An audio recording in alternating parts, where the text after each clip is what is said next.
If you look at the evolutionary dimension of life upon this planet, why a human being is dominating this world, though physically we are weaker than many other creatures on the planet, is simply because in some way we have become more competent than others.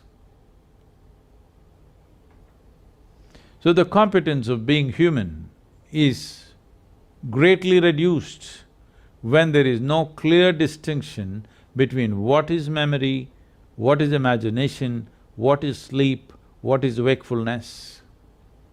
There are 5 major points of receptivity in one's mind. These are centers of memory, centers of imagination, centers of right perception, centers of perversion, and centers of sleep. If you practice classical yoga, these 5 dimensions will be distinctly separate in your experience. If it is not separate, what happens to you is, when you want to remember something, your imagination plays havoc with your memory. When you want to imagine something, your memory will constrain you from really proper dimension of imagination. When you want to sleep, you will have dreams. When you want to be awake, you will fall asleep. This causes a whole lot of confusion and inefficiency of life. I'm not talking about you being efficient in your profession or in your office or wherever else. That also, yes, in that way also it manifests, but more than that, inefficiency of life. When I say inefficiency of life, this life will not function with the effervescence and exuberance and exploration that life is, that it can explore many dimensions within itself. This possibility is greatly reduced simply because this mix-up has happened in people's experience of life. Classical yoga is very, very focused on separating these things. If you separate these things, you can become what is called as an avadhani.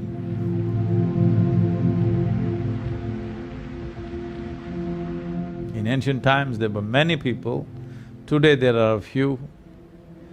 Some of them are called ashtavadhanis, which means they have 8 types, 8 capabilities. That is, at a single moment, at a given moment, they can perform 8 different actions. Like they can compose poetry, at the same time, they can do a very complex mathematical problem, at the same time, they can smell perfumes and decide which is which, at the same time, they can taste many things and say whatever they have to say about it, at the same time, they can do many things like concerning with all the 5 senses of seeing, hearing, smelling, tasting and touching. Many actions they can perform at the same given time. 8 type of actions, if you can perform, you are called an ashtavadhani. If you can perform 10 types of actions, you are called a dashavadhani. If you can do 100 types of actions, you're called a shatavadhani. If you can do 1,000 types of actions, you're called a sahasravadhani. Sahasravadhanis have been very, very rare. People say that Agastya Muni was a sahasravadhani, that means he could do 1,008 things at the same time. So these avadhanis are not just legend, there have been many in the past which are well-recorded incidents. Vidyapati in Andhra Pradesh was a dashavadhani. Through him, an entire culture of dashavadhanis developed in Andhra Pradesh. Even today in the villages of Andhra Pradesh, there are ashtavadhanis and dashavadhanis in quite a good number. Siddhachandra was a shatavadhani. He performed 100 types of actions under the scrutiny of Akbar's court, the Emperor Akbar's court. and he was honored for this and given the title of Shatavadani because he performed 100 functions. And in modern times, there have been people who have performed 100 different actions, like Ravichandra Bai, who was a Gujarati Jain, who is a Shatavadani. Tirukural Ramakanaga Subramaniam was Shodasavadani, that means he performed 16 actions at a time. These are all documented incidents, but there are many others who come from certain tribes who've been doing this. It used to be a common thing in India that people would come and set up a small situation in the village where a few hundred people gather and they would perform many actions at the same time, which look quite miraculous.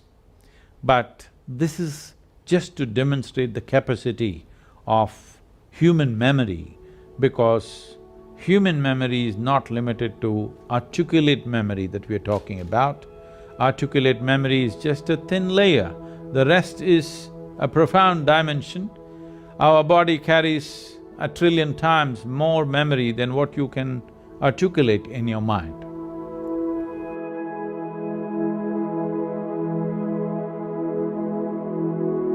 Today, there are many modern scientists, unfortunately, arguing that human brain is not capable of doing two things at the same time.